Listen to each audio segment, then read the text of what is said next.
Like, comment, and subscribe.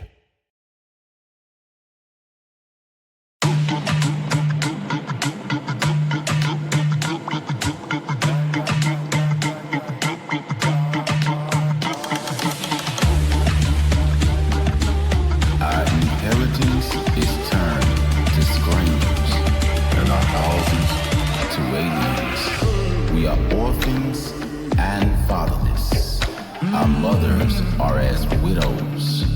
We are drunk in our water for money, and our wood is sold unto us. Our necks are under persecution. We labor and have no rest. We have given our hand to the Masrayan and to the Assyrian to be satisfied with bread. Our fathers have sinned and are not, and we are born their iniquity.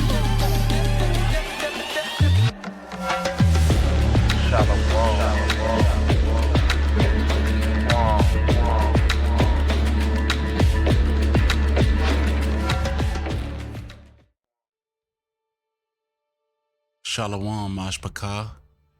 I was thinking about something earlier today and I just thought that I should drop by and ask you. With all of the history that happened to us in North America and also to our brothers and sisters in the Caribbean islands and in South America and even above America in that place I can't think of the name. And what they call now today the Middle East, in West Africa.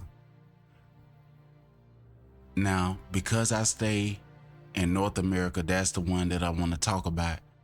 Can you imagine that how our ancestors was lynched on trees and left out there to rot, how their bodies was left out there to rot, and how, the dust is all inside of the sand, even in Florida, Georgia, Mississippi, and in all these places, how all of that dust, of the bodies that was left out there to rot.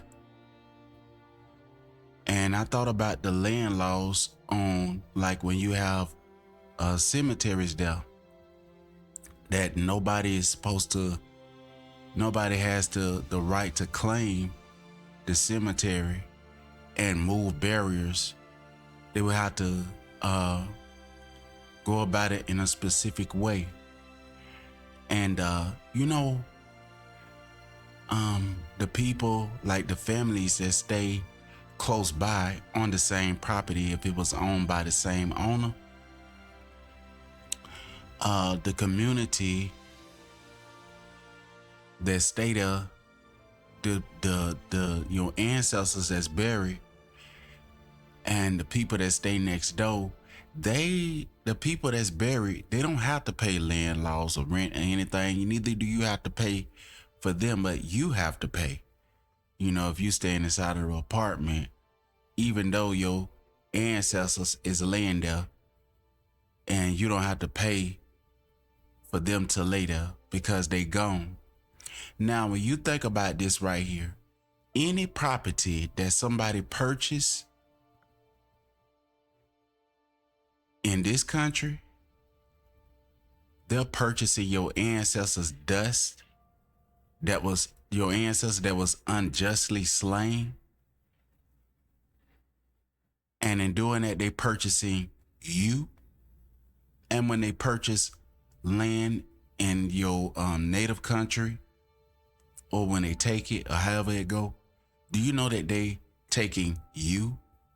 Because your ancestors' dust that you came out of, some of our fathers and mothers that were slain and we was taken away from them and put on the slave ships, our ancestors' blood is crying out to the Father.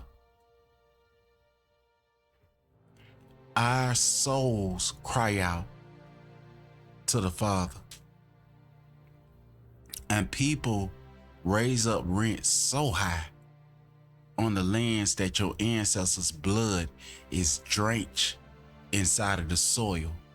And when you look at in Georgia, they call them peaches, Georgia peaches, how the peaches still grow like they grow because of the our ancestors that was slain in Georgia.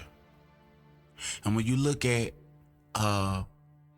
Oscarville and different places where our ancestors was buried, and when you look at Florida, how our ancestors' bodies was left out to hang, and in Mississippi, and in Texas, and in California, and in New York, in Missouri, and all the places where our ancestors' blood and dust is drenched in these countries.